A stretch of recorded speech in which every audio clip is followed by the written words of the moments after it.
Bismillah, Assalamualaikum warahmatullahi wabarakatuh. Salam sejahtera untuk kita semua. Adik-adikku sekalian, saya Andi Sudimas Sulaiman, Gubernur Sulawesi Selatan, mengucapkan selamat datang dalam program Smart School Dinas Pendidikan Provinsi Sulawesi Selatan. Hari ini adik-adik sekalian akan mengikuti pembelajaran hybrid dalam program Smart School.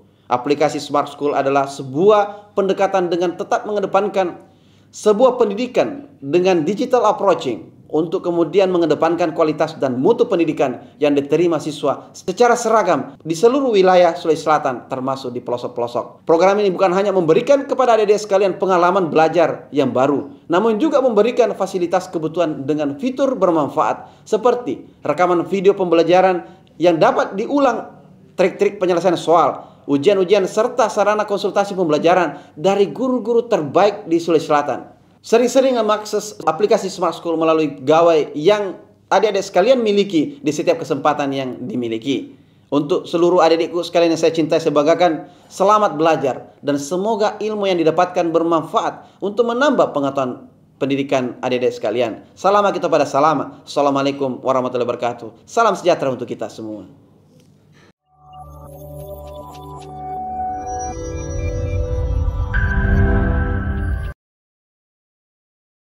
Assalamualaikum warahmatullahi wabarakatuh.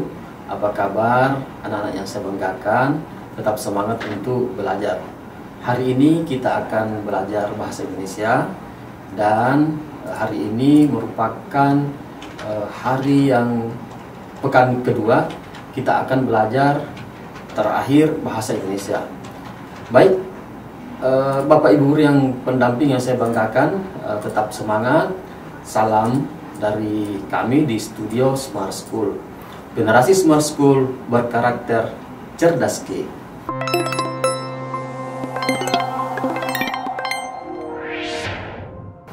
Baik, adapun materi yang akan kita bahas hari ini adalah menafsir pandangan pengarang terhadap kehidupan dalam novel. Tujuan pembelajaran. Anak-anak yang saya banggakan, dalam proses pembelajaran hari ini tentang novel, ada dua tujuan yang akan kita capai. Yang pertama, satu, Ananda dapat menafsir pandangan pengarang terhadap kehidupan dalam novel yang dibaca. Kemudian, yang kedua, dapat menerangkan maksud pengarang terhadap kehidupan dalam novel. Jadi, tujuan pembelajaran kali ini adalah ada dua. Yang pertama, Ananda bisa menafsir pandangan pengarang terhadap kehidupan dalam novel yang dibaca. Kemudian yang kedua, Ananda dapat menerangkan maksud pengarang terhadap kehidupan dalam novel. Selanjutnya, sebelum kita menafsir pandangan pengarang dalam novel, alangkah baiknya Ananda semua harus memahami apa itu novel. Ya. Berbicara tentang novel, bahwa cerita dalam novel itu sangat kompleks. Ya. Jadi beragam informasi berupa pandangan pengarang tentang nilai-nilai kehidupan tertentu. Jadi di dalam novel bukan hanya kita sekedar menikmati alurnya, ceritanya, tetapi pada hakikatnya pengarang ingin menyampaikan nilai-nilai kehidupan tertentu. Misalnya ada nilai kejujuran, kerja keras, kolaborasi atau kerjasama, kemudian persoalan budaya, kebenaran, integritas, dan saling menghargai. Jadi novel bukan hanya sebuah cerita, tetapi pada hakikatnya mengandung nilai-nilai kehidupan. Jadi ini ada kejujuran, kemudian kerja keras, kolaborasi, budaya, kebenaran, integritas, dan saling menghargai. Ananda yang saya banggakan, pada hakikatnya bukan hanya ini. Sebenarnya banyak nilai-nilai kehidupan yang akan kita bisa dapatkan di dalam sebuah novel. Ini hanya sebagian kecil saja nilai-nilai yang saya tuliskan di sini. Selanjutnya, berbicara tentang novel. Sebelum kita memperhatikan pandangan hidup pengarang di dalam sebuah novel, maka kita harus memahami apa itu novel. Ada beberapa definisi yang akan saya sampaikan kepada Ananda yang saya banggakan. Yang pertama, satu, novel itu alurnya kompleks, kemudian rumit, setting luas, meliputi wilayah geografi. Jadi pada hakikatnya ketika kita berhadapan dengan novel, maka alur di dalam novel itu begitu kompleks, ya. Bisa saja campuran, bisa saja maju dulu, alur maju, kemudian alur mundur, kemudian terjadilah sebuah alur campuran, dan disinilah yang dikatakan dengan alur kompleks, ya, seperti itu. Kemudian rumit, ya. Jalan ceritanya di dalam sebuah novel tidak seperti cerpen, ya. Jadi tidak seperti cerpen.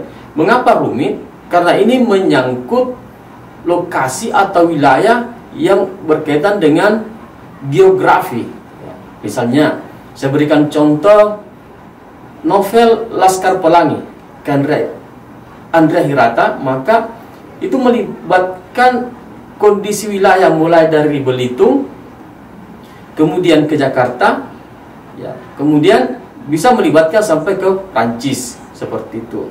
Jadi novel alurnya kompleks dan rumit, kemudian setting luas, meliputi wilayah geografi, seperti itu.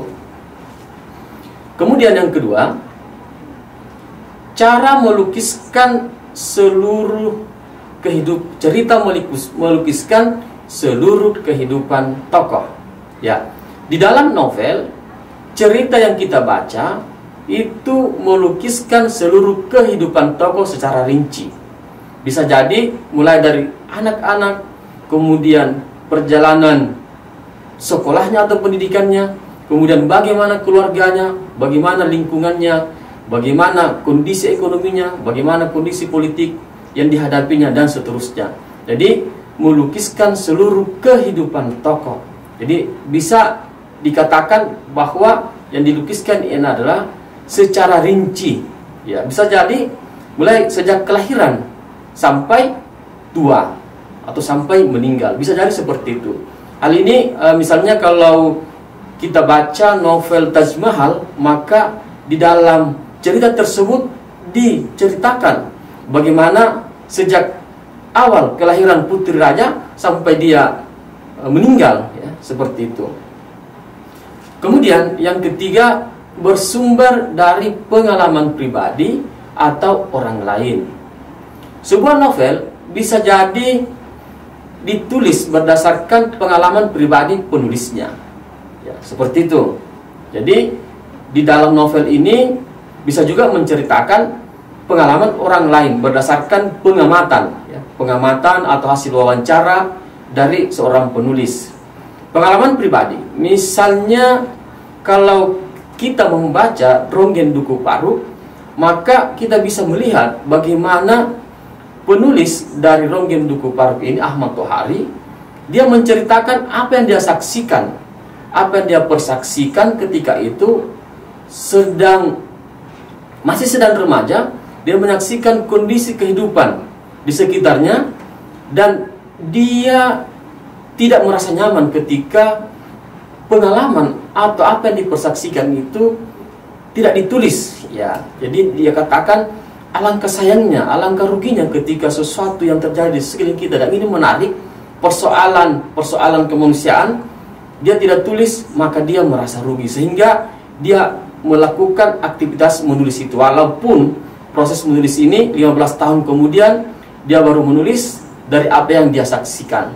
Kemudian pengalaman orang lain ini juga menarik, bahwa seorang penulis bisa terinspirasi menulis sebuah novel berdasarkan apa yang dia dengar dari orang lain, ya.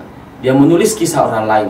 Jadi makanya novel itu terdiri dari beberapa, ada novel sejarah, ini berdasarkan apa yang dia teliti atau apa yang disaksikan di lapangan atau apa yang didengar, seperti itu. Kemudian yang keempat, jumlah tokoh banyak dan beragam karakter. Berbicara tentang novel, maka novel memiliki tokoh yang banyak. Karena apa? Berkaitan dengan ini tadi, ya, alur kompleks dan menyangkut persoalan geografi. Ya, jadi geografi bisa saja mulai dari sebuah desa, kemudian naik ke kecamatan, bisa kabupaten, provinsi, sampai berkaitan dengan persoalan negara. Jadi seperti itu. Kemudian ketika kita berbicara tentang misalnya ini tokoh, oke, ini misalnya tokoh, kemudian beragam karakter, ya. Maka tokoh ini secara spesifik bentuk tokoh kan ada tokoh utama dan ada tokoh sampiran, ya. Kemudian karakter ada protagonis, ada antagonis, kemudian ada tritagonis. Jadi di novel ini memang tokoh-tokoh yang terlibat di dalam ceritanya bukan seperti novel satu orang, dua orang, atau hanya tiga orang, tetapi memang banyak, ya, karena menyangkut persoalan alur yang begitu kompleks. Seperti itu nanda yang saya banggakan. Kemudian yang terakhir, temanya kompleks, ya. Jadi di dalam novel tentu berbeda dengan isi atau tema dari sebuah cerpen, ya. Beberapa teori menyatakan bahwa novel pada dasarnya memiliki tema yang kompleks.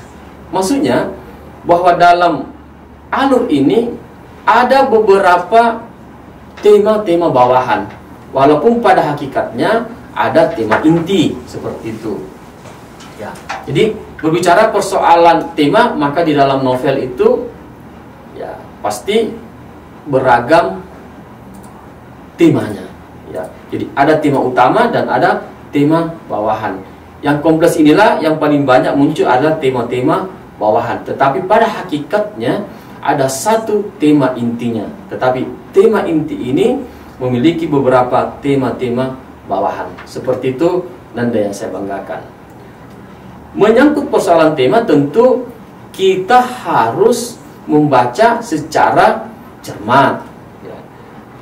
Ananda tidak akan mendapatkan tema di dalam sebuah novel tertulis begitu saja, tetapi bagaimana kita memaknai, bisa menghayati dan mendapatkan tema ini berdasarkan alur yang kita rasakan pada saat membaca sebuah novel.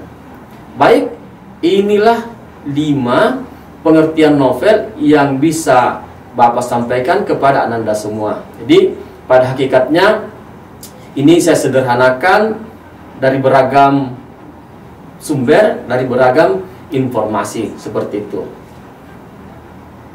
Selanjutnya, kebermaknaan dan daya tarik novel. Bagi Ananda yang sudah membaca novel, pasti pernah mengalami ini.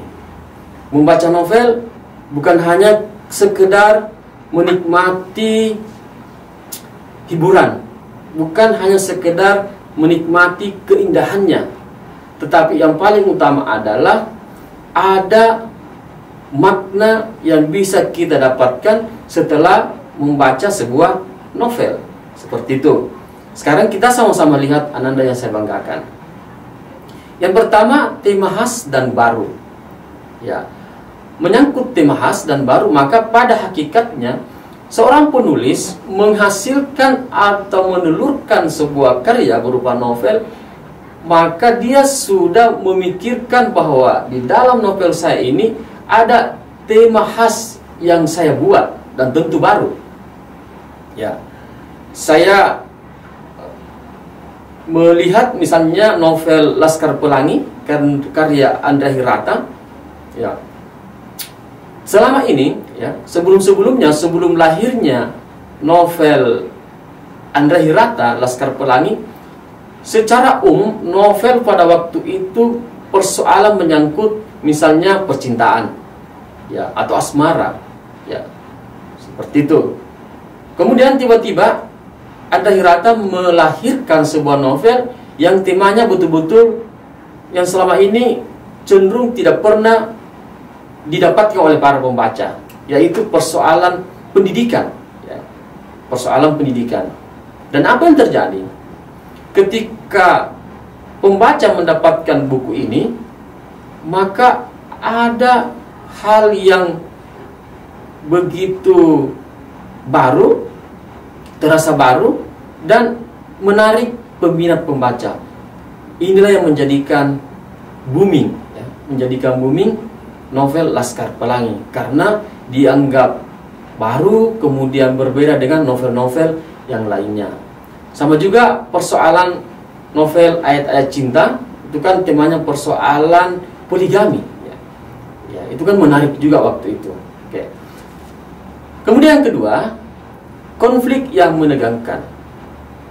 Sebuah novel tidak akan menarik ketika konfliknya biasa-biasa saja. Ketika kita membaca novel, maka hal yang paling kita nikmati tentu konflik. Mengapa? Karena konflik ini berkaitan juga dengan kehidupan kita sehari-hari. Bisa jadi konflik yang kita baca, yang kita dapatkan di dalam novel itu sama dengan atau pernah kita alami juga, ya, seperti itu. Jadi konflik ini memang sesuatu hal yang menjadikan kita seperti terhipnotis, ya, untuk terus membaca sebuah karya novel, ya. Jadi konflik yang menegangkan, bahkan terkadang kita tahan napas, ya. Bahkan seolah-olah kita yang merasa terlibat di dalam ceritanya, seperti itu. Mengapa? Karena konflik di dalam novel tersebut menegangkan, ya. Persoalan kata menegangkan ini ya pasti Anda tahu semua. Bisa jadi kita tahan napas, kita seolah-olah tidak membayangkan hal-hal apa yang terjadi. Mengapa bisa demikian? Bagaimana akhir dari konflik itu? Bagaimana solusinya? Seperti itu. Kemudian yang ketiga, watak tokoh membuat terkagum-kagum. Ya, persoalan watak ini kan karakter. Di dalam novel, pada hakikatnya itu adalah gambaran kecil atau bisa juga secara umum bagaimana kehidupan di kenyataannya, ya. Kehidupan nyata, ya. Jadi gambaran tentang kehidupan nyata yang hanya diceritakan balik melalui sebuah novel. Sehingga novel pada hakikatnya adalah tiruan, ya. Tiruan dari mana? Dari kehidupan nyata, ya. Diceritakan kembali, ya. Dikisahkan kembali. Sehingga watak tokoh di dalam sebuah cerita itu bisa menjadikan kita begitu terpesona, ya, kagum, bahkan bisa menjadi bahan inspirasi bagi kita, bagi pembaca, ya. Misalnya kalau Anda pernah membaca novel sejarah persoalan Majapahit, maka kita bisa kagum dengan watak dari seorang Mahapati Gajah Mada. Atau Laskar Pelangi, maka kita bisa kagum dengan watak para pemerannya, ya.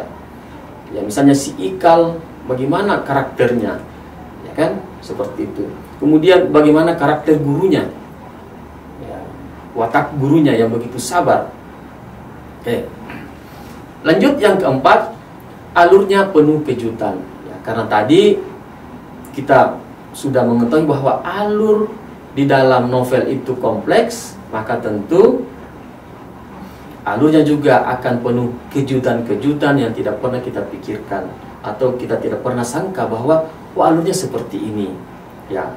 Makanya anak yang saya banggakan, ketika membaca sebuah novel, maka kita harus betul-betul membaca secara sistematis. Tidak boleh halaman 1, halaman 3 per 20, tapi berdasarkan halaman per halaman. Kemudian yang kelima, perjuangan tokoh membuat terharu, ya. Mengapa terharu? Karena tentu di dalam kehidupan ini konflik yang dihadapi tokoh pasti luar biasa. Di dalam novel, penulis atau pengarang akan membuat konflik yang begitu kompleks, begitu rumit terhadap tokohnya. Inilah yang membuat sebuah novel itu menjadi menarik. Ya, bagaimana seorang tokoh berusaha memaksimalkan diri menyelesaikan konflik yang dihadapi. Ya, bisa jadi akan lahir beragam konflik. Ya, misalnya ada konflik batin, ada memang langsung konflik secara lahiriah. Ya, konflik bersama dengan tokoh-tokoh yang lainnya. Ya, sehingga ketika kita membaca sebuah novel dan tokoh berhasil menyelesaikan masalah atau konflik yang dihadapinya, maka kita bisa terharu, ya, terharu melihat perjuangan atau usaha yang dilakukan oleh tokoh tersebut menyelesaikan masalahnya dengan tokoh-tokoh lainnya atau persoalan konflik batinnya. Kemudian yang terakhir, pandangan pengarang tentang nilai kehidupan yang menggetarkan. Tidak semua peristiwa yang ada dalam kehidupan sehari-hari bisa dijadikan sebagai bahan cerita untuk sebuah novel. Perjalanan hidup kita ini, seperti Ananda yang saya banggakan, mungkin hidup Ananda selama kurang lebih 17 tahun atau 18 tahun. Dari perjalanan hidup ini, tidak semua ada yang paling berkesan. Ya, tidak semua bisa berkesan, tetapi ada yang paling berkesan. Ya. Inilah yang coba disari oleh penulis novel atau pengarang novel, sehingga bisa melahirkan, bisa menelurkan nilai kehidupan. Ya, nilai kehidupan ini tentu berkaitan dengan bagaimana kita merasakan, bagaimana kita memaknai persoalan-persoalan kehidupan yang ada di sekitar kita. Jadi kita bisa kaitkan bahwa pengarang melihat, oh, kondisi seperti ini, ada kondisi yang tidak sesuai dengan harapan, ya. Ada harapan seperti ini tapi tidak sesuai dengan kenyataan. Ya, inilah yang coba digambarkan oleh pengarang, sehingga nilai kehidupan yang terdapat dalam novel tersebut dapat menggetarkan perasaan kita ketika menikmati atau membaca sebuah novel. Begitu Nanda yang saya banggakan. Selanjutnya, berbicara tentang novel tidak bisa dilepaskan dengan adanya beberapa unsur. Secara umum ada dua unsur. Ya, ada unsur intrinsik dan ada unsur ekstrinsik. Kita sama-sama Nanda untuk melihat bagian atau item dari unsur-unsur tersebut. Pertama, unsur intrinsik, ya. Ada tema.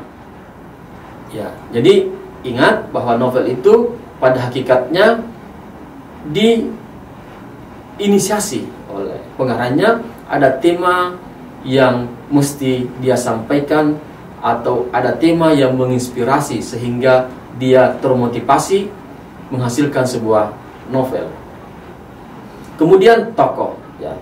Pasti berbicara tentang karya sastra, apalagi novel, itu tokohnya pasti ada.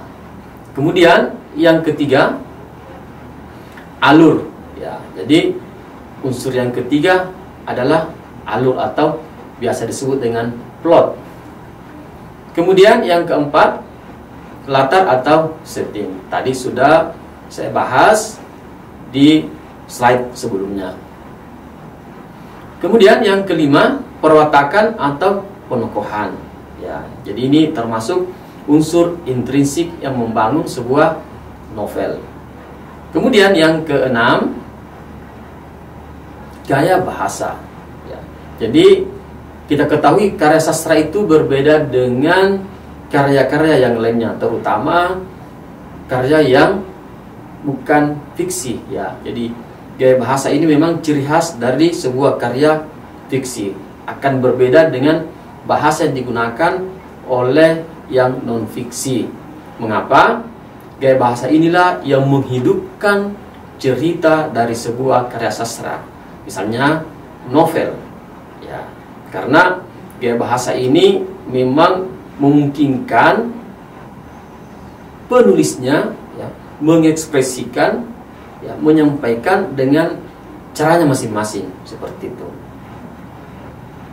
Kemudian sudut pandang. Jadi sudut pandang ini berkaitan dengan posisi penulis di dalam cerita tersebut. Tadi kita sama-sama melihat bahwa cerita itu bisa tentang pengalaman pribadi pengarang, bisa juga kisah atau pengalaman orang lain. Sehingga sudut pandang, ada sudut pandang orang pertama, kemudian ada sudut pandang orang ketiga. Inilah nanda yang saya banggakan, 7 unsur intrinsik dari sebuah novel. Pertama, tema, tokoh, alur, latar, perwatakan atau penokohan, kemudian gaya bahasa, dan yang terakhir sudut pandang. Saya yakin dan percaya Ananda sudah tidak asing dengan unsur intrinsik novel ini. Kemudian selanjutnya unsur ekstrinsik novel. Tadi kita sudah membahas dan menelisik bahwa novel itu ada unsur intrinsiknya. Sekarang kita lihat novel itu ada unsur ekstrinsiknya, ya, unsur yang memengaruhi dari luar. Ya, kalau tadi unsur yang membangun atau mengaruhi dari dalam. Ya. Kita lihat yang pertama. Secara umum, ya, latar belakang masyarakat. Ya. Jadi ekstrinsik ini sangat dipengaruhi oleh latar belakang masyarakat. Bagaimana kondisi masyarakat yang akan digambarkan di dalam novel tersebut. Ya. Kondisi ini tentu beragam. Mulai dari status sosialnya, mulai dari kondisi ekonomi, persoalan ideologi, persoalan kesenjangan, persoalan budaya, dan masih banyak yang lainnya. Kemudian yang kedua adalah riwayat hidup pengarang. Ini sangat memengaruhi. Sebuah novel akan sangat ditentukan bagaimana riwayat hidup pengarang dari novel tersebut. Ya. Keluarganya, tingkat pendidikannya, ya, ideologinya, kemudian apa profesinya, dan seterusnya. Ini sangat memengaruhi. Sehingga dengan adanya unsur ekstrinsik ini, maka sebuah novel betul-betul bisa menjadi sebuah karya yang menarik, ya. Karya yang bisa melahirkan beragam makna dan bisa menampilkan nilai-nilai kehidupan yang luar biasa. Berikut akan Bapak putarkan sebuah wawancara kepada Ahmad Tohari, bagaimana sehingga dia bisa terinspirasi, ya. Bagaimana pandangannya sehingga dia bisa menghasilkan sebuah novel yang berjudul Ronggeng Duku Paru. Kita sama-sama menyaksikan nanda yang saya banggakan. Silahkan. Ya, sebetulnya kalau ditanya mengapa saya menulis novel ini, jawabannya sederhana. Karena di dalam jiwa saya telah diinspirasi oleh pengalaman-pengalaman yang sangat mengguncangkan jiwa. Pengalaman yang mengguncangkan itu terjadi ketika saya masih remaja. Pada umur 17 tahun, kelas 2 SMA. Saya bertanya-tanya dengan kegelisahan, mengapa di dalam masyarakat saya yang tenang, yang damai, walaupun tidak makmur, terjadi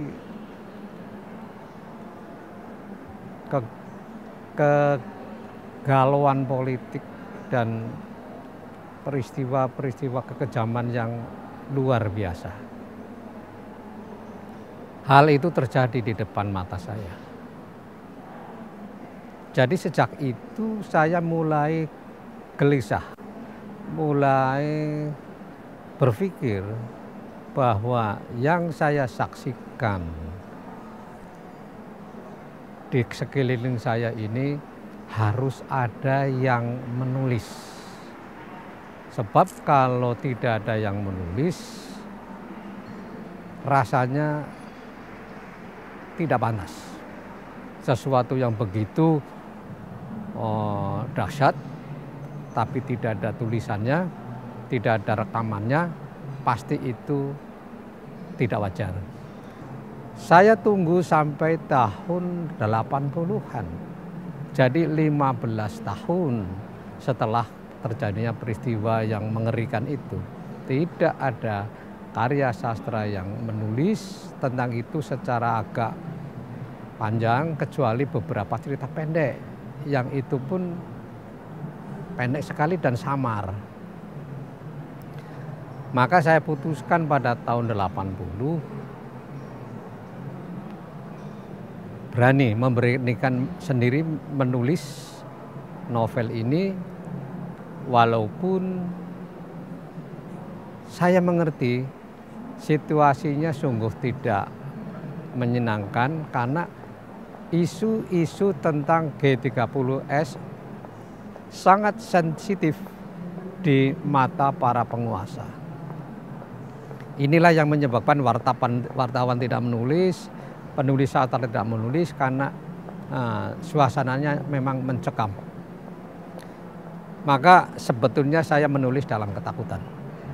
Sekarang ini setelah melihat bahwa novel Ronggeng Duku Paruk sudah menjadi milik masyarakat Indonesia dan mungkin menjadi milik sastra dunia, saya berharap supaya orang-orang muda juga tertarik untuk bersaksi dalam banyak hal, karena di dalam kehidupan ini banyak sekali hal yang perlu kita persaksikan dan kita catat sebagai kekayaan batin dan kekayaan intelektual generasi-generasi mendatang. Ya, ini bisa dicari secara mandiri di YouTube, wawancara Ahmad Tohari mengenai lahirnya novel Ronggeng Duku Paruk. Jadi bagaimana pandangan Ahmad Tohari dengan kondisi yang dia saksikan, yang dia persaksikan, sehingga Ronggeng Duku Paruk itu dia tulis, ya. Bisa dilihat linknya secara bersama. Ya, oke. Ini bisa dicari nanti. Oke. Seperti itu. Baik, kita lanjut. Ya. Pertama kita lihat latar belakang masyarakat secara spesifik. Ya. Yang pertama ada ideologi. Ya. Jadi bagaimana masyarakat itu secara ideologi, sikapnya, ya, bagaimana pandangannya, ya, bagaimana keyakinannya terhadap sesuatu, seperti itu. Karena antara masyarakat yang satu dengan masyarakat yang lainnya, persoalan ideologi itu bisa berbeda-beda. Antara kita suku, misalnya suku Bugis Makassar, suku Bugis yang ada di Bone misalnya, yang ada di Bulukumba, mungkin ada Bugis di Bantaeng, ada Bugis Sopeng, Parepare dan seterusnya, itu kan bisa jadi masing-masing ada ideologinya yang diyakini, ya. Apalagi misalnya Makassar dengan Jawa, dengan Papua, Kalimantan, Sumatera, itu bisa beragam ideologinya, ada keyakinannya masing-masing, seperti itu. Kemudian kedua, kondisi politik. Jadi persoalan politik ini juga sangat memengaruhi sebuah cerita di dalam novel, seperti itu. Jadi politik ini ya menyangkut bisa jadi persoalan kepala desa, persoalan pemilihan bupati dan seterusnya. Jadi ini sangat memengaruhi, ya, kondisi politik dari sebuah cerita di dalam novel. Kemudian kondisi ekonomi, ya, berbicara tentang kondisi ekonomi, saya kinta percaya Anda semua paham, ya, bagaimana kondisi ekonomi itu.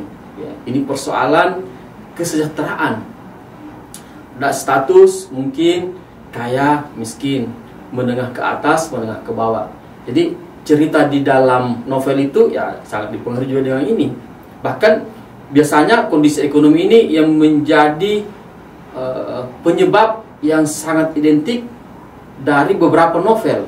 Ya, misalnya ketika kita melihat atau membaca Laskar Pelangi, maka kondisi ekonomi juga kentara di sana. Ya, ada persoalan tambang, kemudian yang beberapa orang anak yang sekolah yang sudah hampir rubuh, bahkan dikisahkan mereka karena sesuatu hal tidak bisa masuk ke sekolah yang dianggap favorit. Ya, seperti itu. Kemudian kondisi sosial, ini kesenjangan. Ya, saya yakin Anda semua paham persoalan kondisi sosial. Ya, bagaimana kondisi sosial di perkotaan, bagaimana kondisi sosial di pedesaan. Ya, tentu akan berbeda.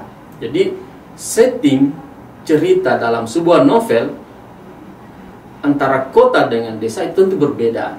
Bagaimana kondisi sosial di desa? Ya, pasti sangat berbeda dengan kondisi sosial di kota. Kalau di desa mungkin masih ada gotong royong, kebersamaan. Ya.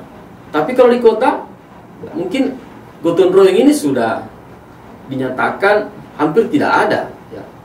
Ya, kan sudah muncul sikap persoalan egois atau individualistik. Ya. Jadi sudah hilang persoalan-persoalan sosial seperti itu.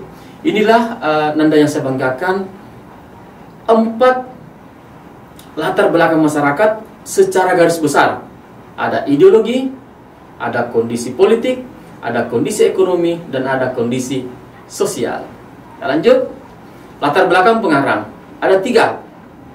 Tadi saya sudah singgung secara singkat riwayat hidup pengarang. Jadi kita harus tahu bagaimana kehidupan pengarang, dari mana dia berasal, bagaimana pendidikannya, dari mana keluarganya, dan seterusnya. Kemudian kondisi psikologis pengarang. Ya, jadi ketika Anda semua yang saya banggakan membaca atau menyimak wawancara dari Ahmad Tohari,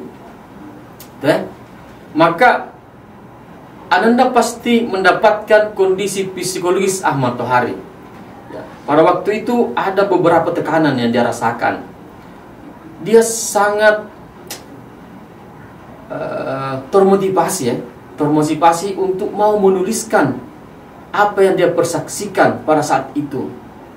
Dan dia akan merasa sangat menyesal ketika apa yang dia persaksikan, kondisi masyarakat waktu itu, kondisi sosial waktu itu, kondisi ekonomi waktu itu berlalu begitu saja tanpa dia tulis, maka dia akan merasa itu sangat rugi. Ya, jadi sangat rugi. Jadi bagaimana kondisinya pengarang pada saat akan menulis sebuah novel. Kemudian yang ketiga, aliran sastra pengarang ini juga berpengaruh. Ya. Aliran sastra apa yang dianut? Tentu kalau sekarang ini rata-rata ya lebih cenderung ke yang modern, yang kontemporer. Tapi ini bisa dilihat ketika Ananda membaca riwayatnya ini, ya, riwayat pengarang seperti itu. Ya, berikutnya kita akan melihat nilai-nilai kehidupan di dalam novel. Persoalan nilai tentu berarti hal yang luar biasa. Membaca novel, Ananda saya banggakan, jangan hanya fokus kepada hiburannya, tetapi cobalah berusaha menemukan nilai yang terkandung di dalam novel tersebut. Kita sama-sama melihat. Yang pertama ada nilai agama. Ya. Kemudian yang kedua ada nilai sosial.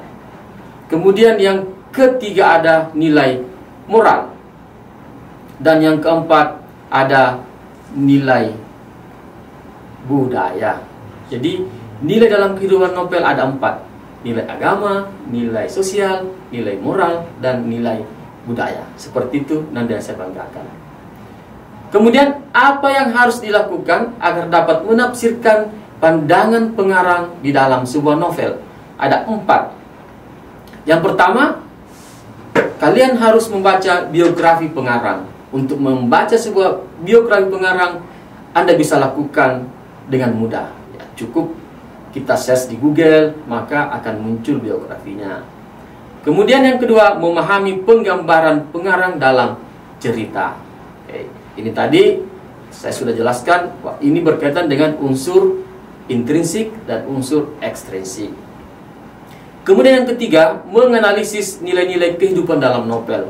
Tadi ada beberapa nilai yang sudah kita ungkap, persoalan nilai-nilai kehidupan ini. Kemudian yang terakhir, ini paling utama, membaca novel dengan seksama. Pasti untuk mendapatkan pandangan atau untuk bisa menafsir, ini kunci yang paling utama, kita membaca secara seksama. Begitu nanda yang saya banggakan. Nanda yang saya banggakan karena waktu yang terbatas, maka kita akan lanjut ke latihan. Saya akan mengemukakan atau menampilkan 4 soal pilihan ganda. Sekarang, mari kita sama-sama menjawab atau membahas soal berikut. Pertama, berdasarkan kutipan novel di atas, nilai kehidupan apakah yang hendak disampaikan oleh penulis? Nilai moral, nilai sosial, nilai religius, kemudian nilai patriotik, kemudian nilai pendidikan. Ini dikutip dalam novel Laskar Pelangi karya Andrea Hirata. Silahkan, ketika ada yang menjawab, mungkin raise hand atau silahkan tulis di kolom chat. Bisa juga Ananda jawab ya secara langsung bersama teman-teman kalian di kelas dan disamakan sebentar ketika saya sudah menampilkan jawaban yang benar. Oke. Kalau kita perhatikan di sini nilai kehidupan ya, nilai kehidupan. Jadi ini orang tuanya bekerja sebagai nelayan miskin yang tidak hanya memiliki perahu. Mereka juga memiliki keluarga yang banyak, yakni 14 kepala. Ya. Jadi ini sudah ada disinggung persoalan apa di sini. Yang terakhir, misalnya kalimat terakhir, terlebih saat ayahnya meninggal, ia harus bekerja keras untuk mencari nafkah pada keluarganya. Nilai kehidupan apakah? Saya yakin dan percaya semuanya sudah ada jawaban. Kita sama-sama melihat jawaban yang paling tepat, yakni oke, aplaus untuk Anda semua. Nilai sosial luar biasa. Jadi saya yakin Anda semua menjawab dengan tepat. Kemudian soal yang nomor 2. Ya, ini perhatikan, ya, bisa dibaca ya. Oke. Isi yang tersurat dalam kutipan novel tersebut adalah, ya, ini dikutip dari novel Ziarah Iwan Simatupang. Oke. Apa isi yang tersurat ya, dalam kutipan novel tersebut? Ya. Oke. Ini saya kira sangat mudah. Isi yang tersurat ini persoalan karakter. Ya, ini persoalan karakter. Oke. Kita perhatikan. Saya kira Anda semua sudah punya jawaban. Kita sama-sama cocokkan jawabannya dengan pilihan kalian. Yang paling tepat adalah C. Ini tentang kebesaran jiwa. Ya, jadi sesungguhnya kebesaran jiwa seseorang lah yang bisa menumbuhkan kekaguman pada orang lain. Ini nampak jelas di dalam kutipan ini. Ya. Manusia besar ini, filosof ini akan berlaku di dunia tanpa apa-apa. Selain sejumput kesan-kesan tak beraturan. Ya, itu dia. Selain sejumput kesan-kesan tak beraturan. Ini menunjukkan bahwa kita bisa kagum pada seorang karena kebesaran jiwanya. Soal yang ketiga. Keterkaitan peristiwa dalam kutipan novel tersebut dengan kehidupan saat ini adalah berkumpul dengan tetangga, bersilaturahmi, mudik, saling berbagi, dan memaafkan orang lain. Sudah muncul langsung jawabannya. Ini saya kira mudah. Kalau kita lihat ini berkaitan dengan mudik saat Lebaran tiba. Ini kan jelas. Ya. Waktu yang tepat untuk bersilaturahim, saling melepas rindu dan saling memaafkan. Maka ini relevan dengan kehidupan kita saat ini, dikenal dengan mudik saat Lebaran. Soal yang terakhir. Bacalah kutipan novel berikut. Ya. Ini dari Salah Asuhan Abdul Muiz. Keterkaitan isi kutipan novel di atas dengan kehidupan sehari-hari adalah bertamasya ke Danau Singkarak, hendaklah kita mengunjung saudara kita, suatu keluarga menyiapkan hidangan yang baik, ibu mertua dan anak menantu perempuan selalu bersama, kemudian tidak menikah lagi sesudah suaminya meninggal. Ya. Dengan kehidupan sehari-hari. Oke, saya kira sudah didapatkan intinya. Coba kita cocokkan dengan jawaban Anda semua dengan jawaban yang akan saya tampilkan. Jawaban yang paling tepat adalah tidak menikah lagi sesudah suaminya meninggal demi masa depan anak yang dicintai. Ini dikaitkan dengan kehidupan sehari-hari. Bisa dilihat di kalimat terakhir, ia berkata tak sampai hati akan memberi ayat diri pada Syafi'i. Aplaus untuk Anda semua, luar biasa. Nanda saya banggakan. Terima kasih sudah sangat semangat dan saya sangat senang bisa hadir di tengah-tengah kalian lewat Smart School. Mohon maaf atas segala kekurangan, terlebih saya saat ini ya kurang fit ya, lagi flu ya. Mohon maaf tadi ada hal-hal yang tak terduga. Salam untuk Bapak Ibu guru di kelas ya, tetap semangat mendampingi anak-anak kita. Terima kasih. Saya akhiri. Assalamualaikum warahmatullahi wabarakatuh.